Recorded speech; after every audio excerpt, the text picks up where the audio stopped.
तो D students, अब हम बात करने वाले हैं। लास्ट में हमारी एक चीज़ रह गई थी, वो थी हमारे पास बायोफिज़िक्स। तो बायोफिज़िक्स को आज की इस वीडियो में ज़िक्र करते हैं। अब मसला पता है क्या है कि सिंध बोर्ड वालों ने बायोफिज़िक्स को काफ़ी ज़्यादा डिटेल लिख लिया है, जिसको एक लेक्चर में समझा पाना मुश्किल था। लेकिन वहीं पर आप पंजाब की बुक में देखोगे 3 लाइनों में उस कॉन्सेप्ट को समझाया हुआ है। ज़्यादा एग्जाम्पल्स नहीं दी हुई क्योंकि बच्चे उनमें कन्फ्यूज़ हो जाते हैं। तो लेकिन हम लोग हमारे बुक के हिसाब से समझेंगे तो तमाम चीज़ों को आपको समझाया जाएगा। जो जो चीज़ें बयान की गई है बुक के अंदर, उन तमाम चीज़ों को डिस्कस किया जाएगा। सबसे पहले इसके बारे में लिखा हुआ है कि जब फिज़िक्स का यूज़ हो, यूज़ ऑफ फिज़िक्स, अब फिज़िक्स के लॉज, फिज़िक्स के प्रिंसिपल्स, फिज़िक्स की टेक्निक्स, तो फिज़िक्स का यूज़ होगा ऑन लिविंग ऑर्गेनिज़म। जब लिविंग ऑर्गेनिज़म्स के ऊपर फिज़िक्स का यूज़ हो रहा है, फ़िज़िक्स की चीज़ों का यूज़ हो रहा है, इसे बायोफिज़िक्स कहा जा रहा है। सिंपली समझ लें, फ़िज़िक्स का इस्तेमाल, फ़िज़िक्स की चीज़ों का इस्तेमाल लिविंग ऑर्गेनिज़म के ऊपर। अब यहाँ पर मैं आपको सिंपल तौर पर समझा दूँ कि हम लोग एक्स रेज़ का यूज़ करते हैं। एक्स रेज़ रेडिएशंस होते हैं, इसका इस्तेमाल लिविंग ऑर्गेनिज़म्स के ऊपर हो रहा है। तो क्या यहाँ पर फ़िज़िक्स लिविंग ऑर्गेनिज़म्स पर यूज़ हो रही है? फ़िज़िक्स हमें बता रही कि लिविंग ऑर्गेनिज़म के अंदर क्या मामलात चल रहे हैं। मिसाल एक्सरेज़ आप कब इस्तेमाल करते हैं? जब हमारी बॉडी के अंदर कोई डैमेज वगैरह होता है, तब हम एक्सरेज़ का इस्तेमाल करते हैं। लंग्स को चेक करने के लिए, हमारे फ्रैक्चर्स को चेक करने के लिए, या किडनी स्टोन के लिए एक्सरेज़ को यूज़ करते हैं। एक्सरेज़ के अलावा हम लोग एक और चीज़ का भी यूज़ कर सकते हैं, अल्ट्रासाउंड। साउंड वेव्स होती हैं, एनर्जी होती है, तो साउंड का इस्तेमाल भी हो रहा है लिविंग ऑर्गेनिज़म के ऊपर।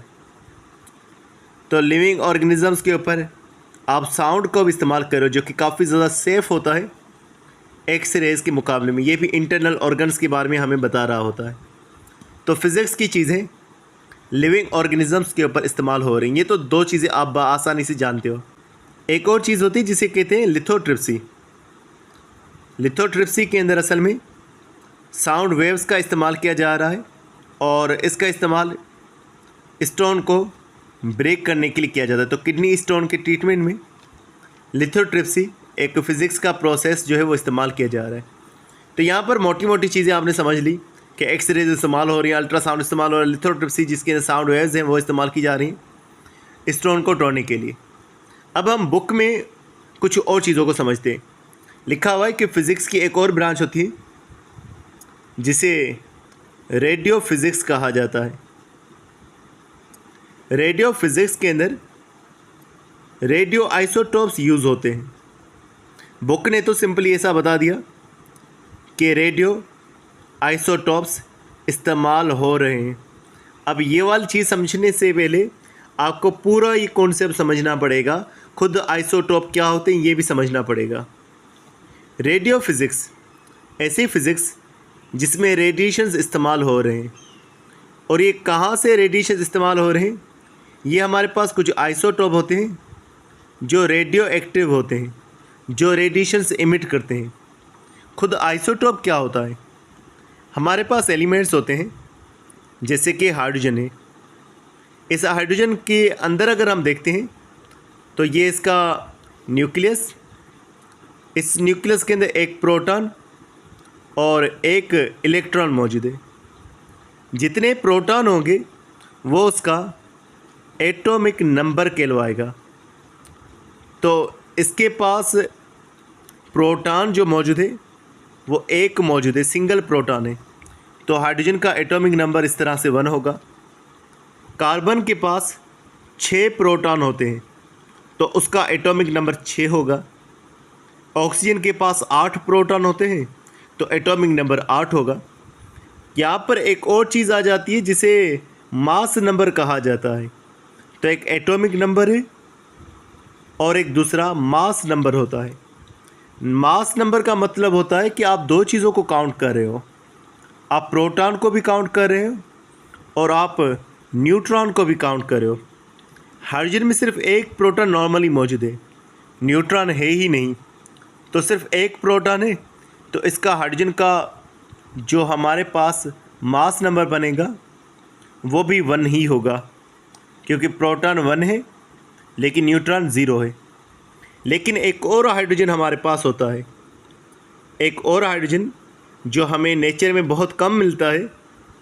उस हाइड्रोजन को जब हम न्यूक्लियस को देखते हैं तो वहाँ पर एक प्रोटॉन भी है और एक न्यूट्रॉन भी है। जब प्रोटॉन 1 है, प्रोटॉन के नंबर को एटॉमिक नंबर कहा जाएगा। प्रोटॉन 1 है तो इसका एटॉमिक नंबर तो 1 हो गया। लेकिन इसके पास एक प्रोटॉन भी एक न्यूट्रॉन भी है, तो इसका जो मास नंबर बनेगा वो मास नंबर हमारे पास हो जाएगा, प्रोटॉन और न्यूट्रॉन को जब हम जोड़ेंगे, एक प्रोटॉन एक न्यूट्रॉन, तो मास नंबर इसका हो जाएगा 2। इसी तरह से इससे भी कम एक और हाइड्रोजन भी मिलता है जिसके पास न्यूक्लियस के अंदर एक प्रोटॉन लेकिन 2 न्यूट्रॉन होते हैं। तो प्रोटॉन 1 है तो एटॉमिक नंबर इसका भी 1 ही होगा। एटॉमिक नंबर प्रोटॉन की तादाद बताता है, जितने प्रोटॉन उतना एटॉमिक नंबर। यहाँ पर 1 प्रोटॉन तो एटॉमिक नंबर भी 1, यहाँ पर भी 1 प्रोटॉन एटॉमिक नंबर भी 1, यहाँ पर भी 1 प्रोटॉन एटॉमिक नंबर भी 1। बाकी जितनी भी चीज़ें होंगी प्रोटॉन और न्यूट्रॉन दोनों को जोड़ेंगे तो वो बनेगा मास नंबर, और यहाँ पर मास नंबर मौजूद होता है 3, 1 प्रोटॉन और 2 न्यूट्रॉन। अब सभी के अंदर एटॉमिक नंबर सेम है, सभी के अंदर एटॉमिक नंबर 1 है, लेकिन मास नंबर का फ़र्क है। यहाँ मास नंबर 1 है, यहाँ मास नंबर 2 है और यहाँ मास नंबर 3 है। जिनका एटॉमिक नंबर सेम और मास नंबर डिफरेंट होता है उन चीज़ों को बोलते हैं आइसोटॉप्स। और अगर आइसोटॉप बहुत ज़्यादा हैवी हो जाते हैं क्योंकि उसके न्यूक्लियस में बहुत सारा मटेरियल है, तो वो रेडिएशंस इमिट करते हैं और उन्हें रेडियो एक्टिव आइसोटॉप्स कहा जाता है। तो ये रेडियो एक्टिव आइसोटॉप्स जिस फील्ड के अंदर इस्तेमाल हो रहे हैं उसे रेडियो फिज़िक्स कहा जा रहा है। तो रेडियो फिज़िक्स में आप रेडियो एक्टिव आइसोटॉप्स को इस्तेमाल करते हो। अब रेडियो एक्टिव आइसोटॉप क्यों इस्तेमाल हो रहे हैं? मुख्तलिफ़ चीज़ों को जांचने के लिए रेडियो एक्टिव आइसोटॉप इस्तेमाल हो रहे हैं। एक तो रेडियो फिज़िक्स का इन्होंने रेडियो एक्टिव आइसोटॉप्स का लिख लिया जो कि अलग से बताना पड़ता है। एक और चीज़ अब जो यहाँ पर लिखी हुई है इन्होंने, एक लिखा हुआ है कि रेडियो आइसोटॉप्स का इस्तेमाल, रेडियो एक्टिव आइसोटॉप्स का इस्तेमाल किया जा रहा है ट्रांसलोकेशन को फाइंड करने के लिए। एक यूज़ हो गया रेडियो एक्टिव आइसोटॉप्स का कि वो ट्रांसलोकेशन में इस्तेमाल हो रहे हैं। Radio active isotopes for translocation. मुख्तलिफ मटीरियल से प्लांट बॉडी के अंदर मटीरियल्स मौजूद हो सकते हैं। अगर हम उन मटीरियल्स की मूवमेंट को देखना चाहते हैं, फॉर एग्ज़ाम्पल ग्लूकोज है जो प्लांट में फ्लोएम के ज़रिए से ट्रांसफ़र हो रहा है। अब ग्लूकोज कहाँ कहाँ पहुँचा है ये हमें रेडियो एक्टिव आइसोटॉप के ज़रिए से पता चलेगा।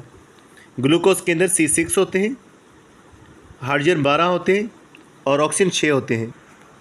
तो मामला ये किया जाएगा, ये जो कार्बन नॉर्मल मौजूद है इस कार्बन की जगह पर रेडियो एक्टिव कार्बन लगाया जाएगा।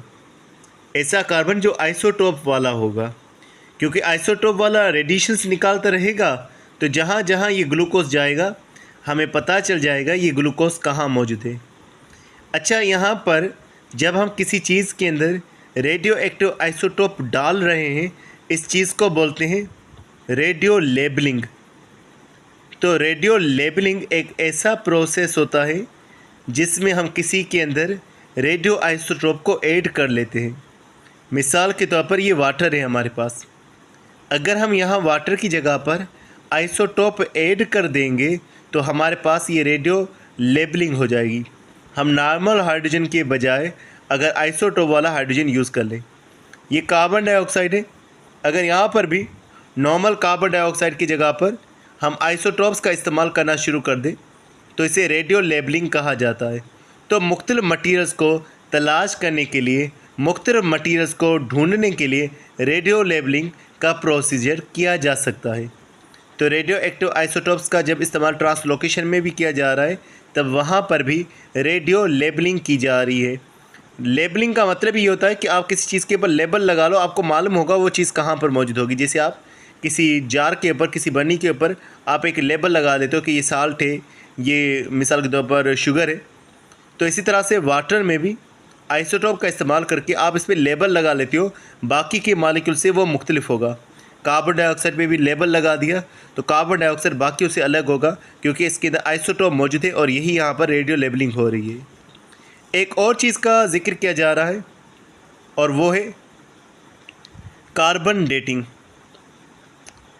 अब कार्बन डेटिंग एक ऐसा प्रोसेस होता है जिसके ज़रिए से हम कार्बन का आइसोटोप इस्तेमाल करते हैं। कार्बन का आइसोटोप जो है वो मौजूद होता है पुराने ऑर्गेनिक मटेरियल में, जो हमारे पास प्लांट है, एनिमल्स है, लाजमी उनमें कार्बन मौजूद होगा और उनके अंदर कार्बन का आइसोटोप भी मौजूद हो सकता है। जो कार्बन का आइसोटोप है उनके बारे में ये मालूम है कि वो कितने टाइम में ख़त्म होता है। तो देखा ये जाता है कि एक ऑर्गेनिज़म के अंदर कितना कार्बन का वो अमाउंट मौजूद है, उस आइसोटोप का अमाउंट मौजूद है। कार्बन के आइसोटोप की एज को देख करके कितना अभी मौजूद है, ऐसे हम लोग फॉसल्स की एज को फाइंड कर सकते हैं और इस प्रोसेस को कार्बन डेटिंग कहा जाता है।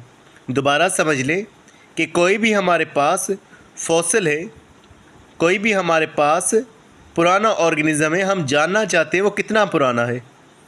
इन पुराने ऑर्गेनिज़म्स के अंदर कार्बन का आइसोटोप मौजूद होता है। कार्बन के आइसोटोप का हमें मालूम है कि वो कब ख़त्म होता है, उसकी कितनी लाइफ होती है। हम कोई भी ऑर्गेनिज़म को देखेंगे, उसके फॉसल को देखेंगे, कार्बन के आइसोटोप को वहाँ देखेंगे, जितना बचा हुआ होगा उससे अंदाज़ा लगाएंगे कि वो ऑर्गेनिज़म कितना पुराना होगा। तो इस प्रोसेस को कार्बन डेटिंग कहा जाता है, जिसके ज़रिए से फॉसल्स की एज को फाइंड किया जाता है। तो ये तमाम चीज़ें रेडियो फिज़िक्स के अंदर इस्तेमाल हो रही होती हैं। एंड आई होप कि ये वाला लेक्चर आपको समझ आ चुका होगा। इससे पहले हमने बायो फिज़िक्स के अलावा बायोकेमिस्ट्री, बायोमैथमेटिक्स, उसके अलावा हमने बायो इकोनॉमिक्स, इन सब को डिस्कस किया था। तो जो और भी बच्चे अगर पेड क्लासेस हमारे ज्वाइन करना चाहते हैं, इसी तरह से लेक्चर्स यहाँ पर रिकॉर्ड होंगे, तो पेड क्लासेस को ज्वाइन करने के लिए व्हाट्सएप नंबर नीचे दिया गया है, वहाँ पर आप रब्ता करके इन क्लासेस का हिस्सा बन सकते हैं। मिलते हैं नेक्स्ट वीडियो में, तब तक अपना बहुत सारा ख्याल रखिएगा। अस्सलाम वालेकुम।